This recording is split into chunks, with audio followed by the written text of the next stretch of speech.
नमस्कार बच्चों, प्रेम विद्या मंदिर हिंदी हाई स्कूल से मैं लीला मैम, कक्षा 8 पाठ 5 उठ मेरी बेटी सुबह हो गई।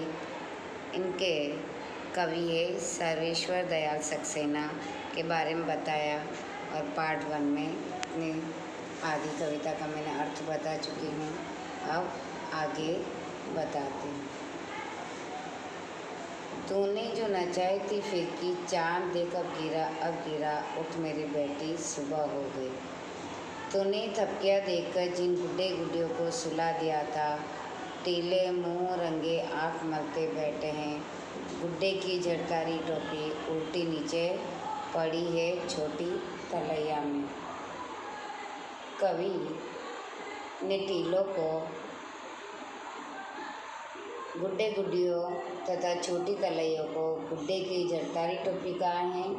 कवि अपनी सोई हुई बेटी को जगाते हुए कहते हैं कि बेटी, जिन गुड्डे गुड्डियों को तुमने थपकी देकर सुला दिया था, वे अब सवेरे सवेरे उठ बैठे हैं तथा अपनी अपनी आँखें मल रहे हैं। जरी के काम की हुई उसकी टोपी छोटी तलैया के रूप में नीचे उल्टी पड़ी है। वह देख उड़ी जा रही है चुनर, तेरी गुड़िया की झिलमिल नदी, उठ मेरी बेटी सुबह हो गई। कवि ने झिलमिल प्रवाहित नदी को अपनी बेटी की गुड़ियों की चुनर माना है और बेटी को कवि उसकी गुड़ियों की उड़ती हुई चुनर का समाचार देकर आश्चर्यचकित कर उठता है और कहता है कि बेटी देख, तेरी गुड़िया की चुनर उड़ी जा रही है, इसलिए उठ और गुड़िया की उड़ती चुनर पकड़ ले हैं। अब सुबह हो गई, उठो।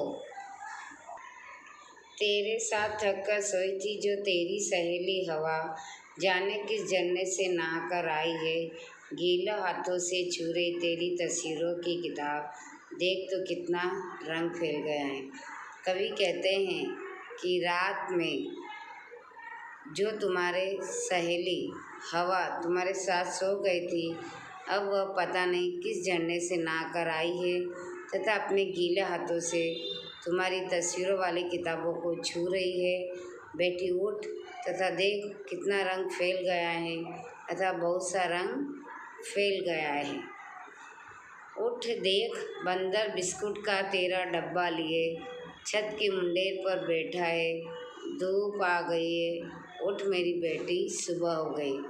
बेटी उठो और देखो, तुम्हारे बिस्कुट का डिब्बा छत की मुंडेर पर बंदर उठा ले गया है, कमरे में धूप आ गई है, उठो बेटी सुबह हो गई। इस तरह कवि अपनी बेटी को उठाता है और संकेत से सब समझाता है कि देखो सुबह हो गई, बंदर भी तुम्हारा बिस्कुट का डब्बा है वो लेकर छत की मुंडेर पर बैठा हुआ है, धूप आ गई है तुम्हारे कमरे में, अब उठ जाओ। इस तरह कवि अपनी बेटी को, सोई हुई बेटी को सुबह होने पर उठाते हैं।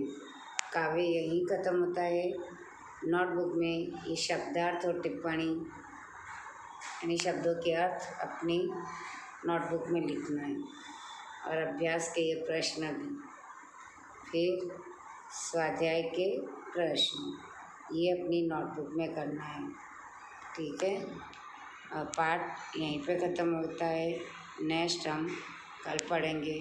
बाय बच्चों।